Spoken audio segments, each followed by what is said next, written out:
that I'm an experienced presenter, the one thing you don't want to do after lunch is get the room dark and show slides.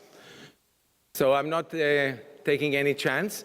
And the truth is actually, you know, the bigger version of what I would like to say takes about 70 slides, so I gave up on that. The summary of what I want to say actually have been said by the people who spoke before me. To some extent, if I want to give the sort of the very bottom line of the Israeli story, is that if you listen carefully to Dr. Mashelkar, okay, the vision that he expressed actually materialized in Israel by circumstances. It's not by design. So that's point number one. Point number two is that many people ask me, can we copy? What is it? So we understood the story of Israel, and I'll tell you the story of Israel, or the sort of succinct description of it. So what? What does that mean in Hyderabad and Delhi, in Bangalore, and so on? And my answer is, and I apologize if I'm sort of disturbing the sort of fantasies. I think it's impossible to copy it. But I would say you can be inspired by it, and that goes to what Satya has just said, okay? And I'll mention the size of Israel. We make a lot of noise, but we are very, very small, okay? So I'll give you the sense of it, or I'll say it right now. You know, in the sort of larger metropolitan area of Bangalore, BBMP, Bruhat Bengaluru Mahapalika, 12 million people, Israel is 2/3 of it. So with all due respect, you know, we are 2/3 of Bangalore. So yes, you're right.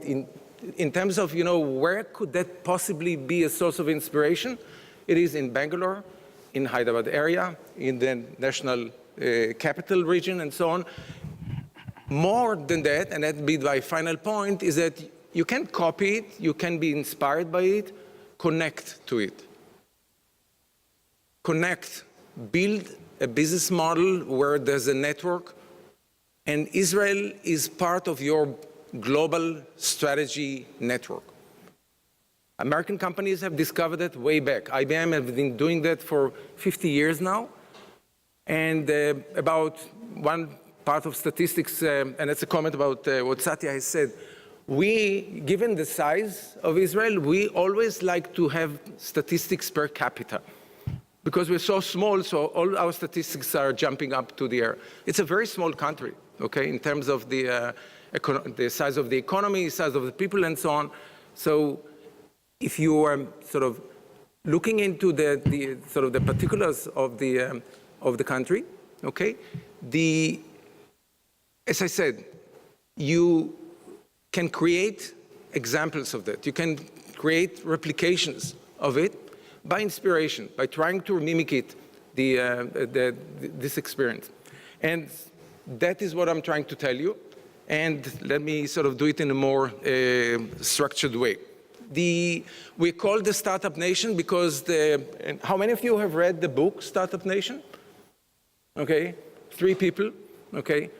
Thank God, many more people have bought the book. And so the 2 authors, Dan Senor and Sol Singer, have amassed significant royalties and actually established the Startup Nation Central in Israel. It's a sort of organization that actually would help you to connect to Israeli enterprises.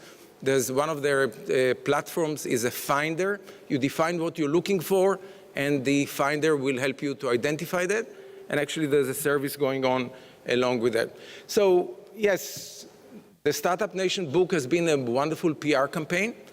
And but actually, if you peel the layers around the myth, at the core of the Israeli phenomenon, I would say, is imagination. The ability to imagine products, ability to imagine different ways of doing things, that is the core. In terms of entrepreneurship, we're not any better than any other country. And you know, coming to India and teaching Marwaris how to do business is not, doesn't make much sense, okay? So where do we excel? We excel in in imagination. And to a large extent, again, my final opening comment is that Israel is an anomaly. If you look at the world, you don't look at the geographical map, you look at the clusters, a cluster map. A cluster is an economic concept that identifies a critical mass of players in a particular area, let's say technology in particular, in this sense. It could be wine, it could be fashion, it could be textile, okay? And you look at the number of players, people who are actually engaged in the industry, people who are financing the industry, people who are providing playing as subcontractor to the industry, governments, academic institutions. If this thing has sort of 4 or 5 digit number of participants, 1,000 and up, 10,000, we have, Silicon Valley will be 10,000, close to 10,000. Israel has 6,000 sort of technology companies, startup in the ecosystem. Israel is a single cluster among the 19 clusters in the world. It is unusual in the sense that it is not part of a larger economy. This is it. That's what you get. And people have to sort of be reminded that this is the story. Size-wise, if you want to get a sense of the size of the country, I told you it's about 8.5 million people, which, at some point the Minister of Agriculture, Indian Minister of Agriculture came and sort of we were talking, and he talked about the Israeli agricultural sector. And he said, how many farmers do you have in this country? And I said, give or take 70,000 farmers. So he said, okay, this is a rounding error in Indian statistics. So we're small. We're very small. And, size-wise, if you take a line that starts in Mumbai, it ends here in Hyderabad, give or take 600 kilometers, you make this line 40 kilometers wide, this is Israel. That's the whole story.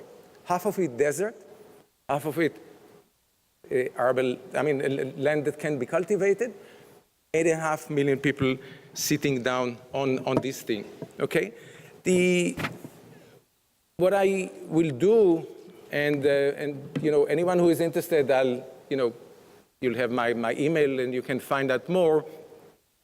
But what I've been doing for the last 15 years is teach global strategy. And one of the discoveries that we have people have come to understand about globalization is that we have underestimated the importance of distance. Okay, and one of the questions that Satya, indefatigable Satya, I would join everyone who commended you for the effort, because we met by chance in Israel, and here I am in Hyderabad, so that goes to the energy. You have to do homework. You have to recognize the distance. One of the questions that Satya said is that what is the key ingredient that might make collaboration between Indians and Israelis succeed? And I'm focusing on the business culture. I think everything else, and you may hear it by my colleagues, if not, we will say it in the panel, the fundamentals are right. We're complementary, we have value systems, we're ancient civilization, young nations, and so on. Everything is fine, okay? I think it's time to stop talking and start doing.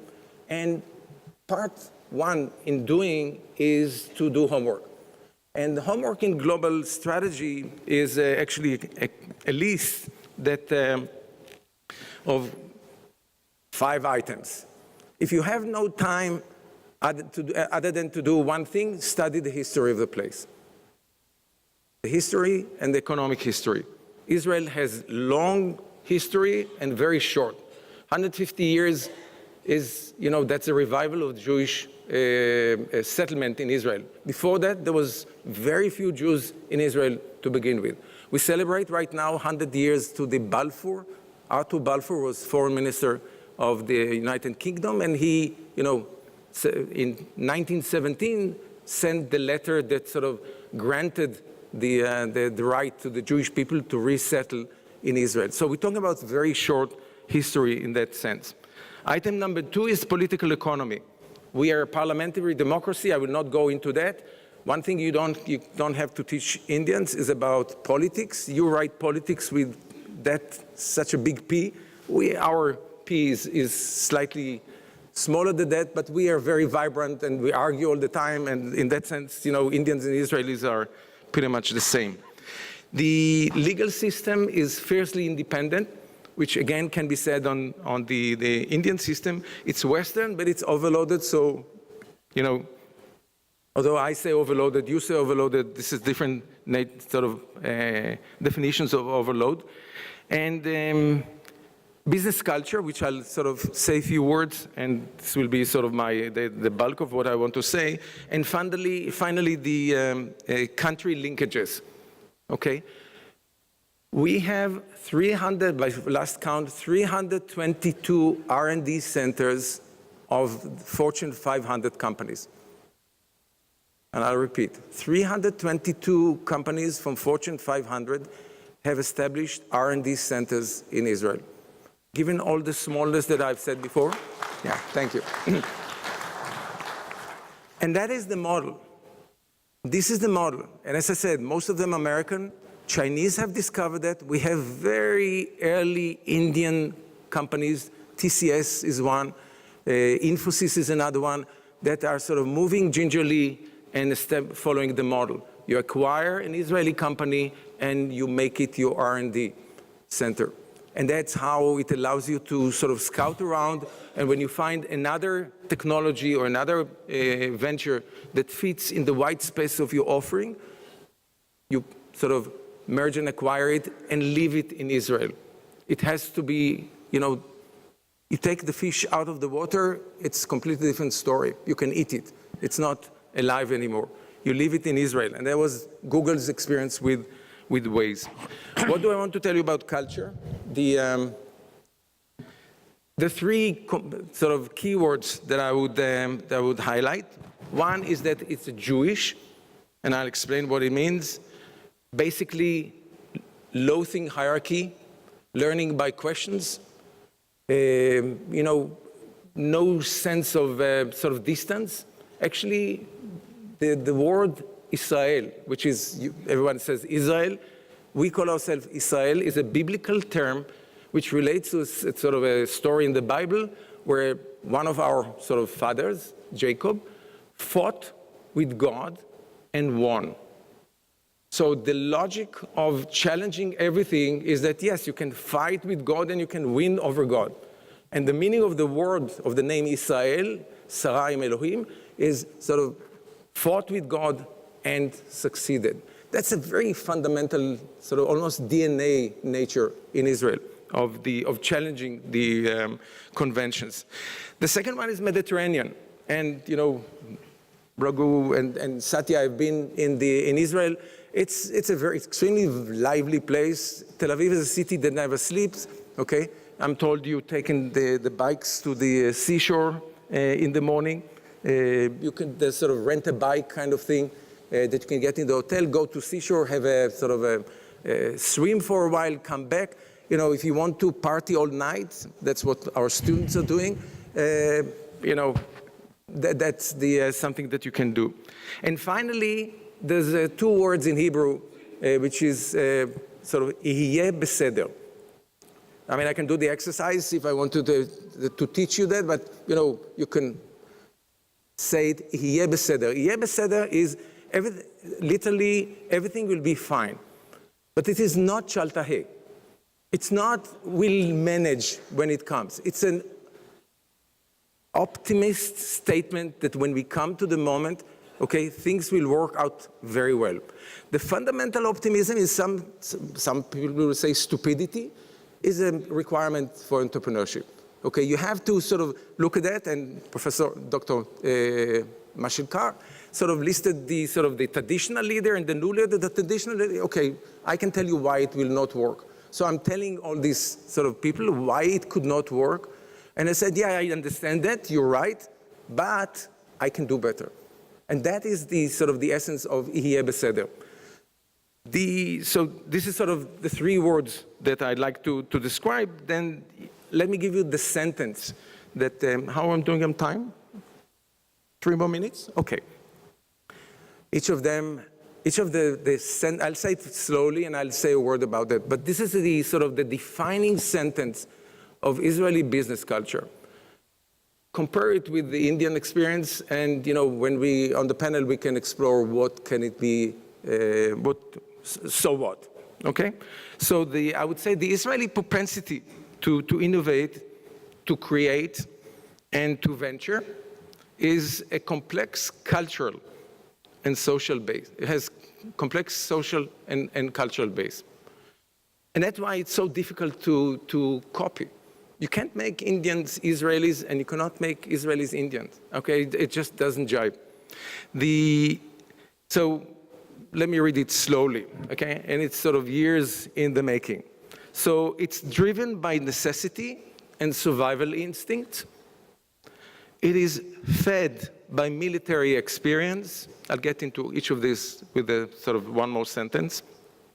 So, driven by necessity and survival instinct, fed by military experience, marked by attitude of irreverence, enabled by resilient acceptance of failure, informality, and relaxed attitude towards hierarchy, made imaginable by legacy of entrepreneurship and public policy, and enhanced by cultural diversity. This is the summary of insights about what makes Israel special and what drives that as an innovation hub, okay? And just, again, to be, I'm coming from science. I'm a scientist. I'm not sort of looking at it bright-eyed, and I will definitely look at the sort of reality, okay? The scope of Israeli high-tech is about 15% of the workforce, much more significant part of the export. And we do have the Indian problem. We share the same thing, which economists call dual economy. There's a locomotive that runs fast, very successful, global standard and sort of player, but there's 90% or 85% of the economy that had to catch up, okay? So our problem is not, it's not that everyone is a startup and not everyone is doing a venture. We have our own share of difficulties, and that's another topic. Let me say 2 sentences about each of this, and then I'll conclude. Okay. So, driven by survival instinct, the Jewish history and Israeli history has been, made us think that maybe we will not be there tomorrow. So there's a very distinct notion of our existence is threatened. Is it true? No. We're a regional superpower, our economy is thriving, we're doing very well, but that's the DNA. So 3,000 years of persecution have made us, as Andy Grove would say, paranoids.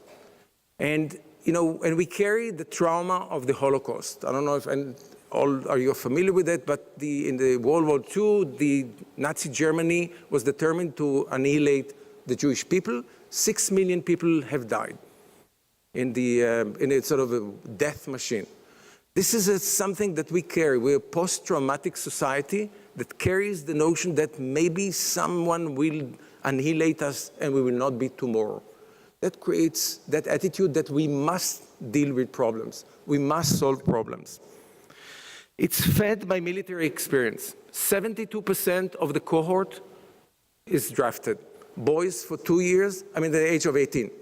Boys for 3 years, girls for 2 years, okay? And this is a unifying experience in the society. I was drafted to the military computing center, and I met people that I would not have met any other way, okay? You don't stay in your strata, social strata. You are mixed up in the military, okay? The other effect of the military is that you are given irresponsible responsibilities, basically. I was a CTO of the Logistics Command at the age of 25. It's unheard of. It's irresponsible. But then my friends led to combat group of sort of battalions and groups of people to their death. It was a life and death decision. So from a very early age, we are facing real-life decisions. At the age of 23, 24, when we finally get to universities, we have significant life experience, and in many cases, more and more, very significant, very deep technology training. Quite a few of the innovations that you see today, mostly in the ICT, Weizmann Institute, Aaron is going to speak after me. If you look at Israel, the significant cluster has to do with information and communication technologies, and it is directly related to the investment in military R&D. Marked by attitude of irreverence. It is not uncommon in Israel to find a private who is telling the chief of staff, four-star general, what they should do. No inhibition whatsoever. Actually, if you listen to four-star generals in Israel, and when they tell you, when I have a difficult problem, I'm going to eat lunch at the private's mess. I'm going to the soldier mess and I'm sitting down. I have, in my lecture, I have pictured, you couldn't tell who is the general and who are the soldiers, okay? That notion of distance, which would be almost unimaginable in most circumstances in India, is very, very fundamental, okay? We go by first name, we call our prime minister, president, everyone down the road, okay, by nicknames, okay? My passport number is Gad, okay? Nobody knows me as Gad. I mean, I always go by Gadi. Gadi is the diminutive form of that. Benjamin Netanyahu, our prime minister, everybody calls him Bibi. Our president, Reuven Rivlin, is Ruby. Okay, if you say who's Reuven Rivlin, nobody will know. Ruby, yes, we know. So that is the notion of irreverence. The resilient acceptance of failure is probably another distinct and very unique feature, okay? Our level of success in entrepreneurship is not any different than anywhere in the world. It's the same. We're not succeeding more than others. That's important to remember in a very realistic view of Israel, okay? We have the one which provides the 10x, and we have 3 or 4 that provides sort of 2x, and the rest is money down the drain, okay? So in that sense, we are very, very much the same. What is unique in Israeli culture is that acceptance of failure. If you try, it's okay if you fail. If you fail because you lousy and made wrong decisions and stupid decisions, and you try to find out where is the guy who drove the better place, the largest value destruction in the history of Israel, $500 million. He doesn't show up because he was an arrogant megalomaniac. But if you look at the others, okay, if you put a lot of effort, if you tried hard, if you did the right thing, and circumstances created a situation where you cannot succeed, so be it. Let's get to the next one. So we don't mourn for a while. The social status is not affected. We can go on. So that's the acceptance. Informality I've mentioned.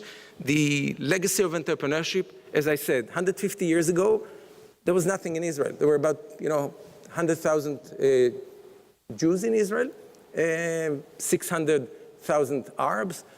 We started from scratch pretty much.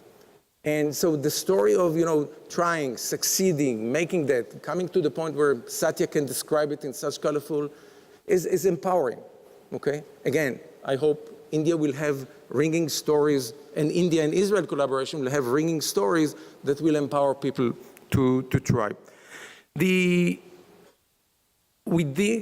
There's a contribution from public policy. The incubation is something that was done in Israel and was very instrumental. We have public policy that does the financing of it. Actually, and it was mentioned in one of the, the comments that Dr. Mashelkar has mentioned, the entire Israeli ICT cluster came to be in 1992, where the government has struck a deal with 10 funds and said, I put $10 million, you put $10 million, upside is yours, downside is mine. So he took the risk of the investment.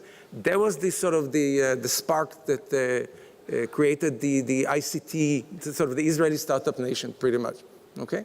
So there was an act of government. Universities are providing sort of the human resources, less so in terms of intellectual property, but that's a debate that we can take later on.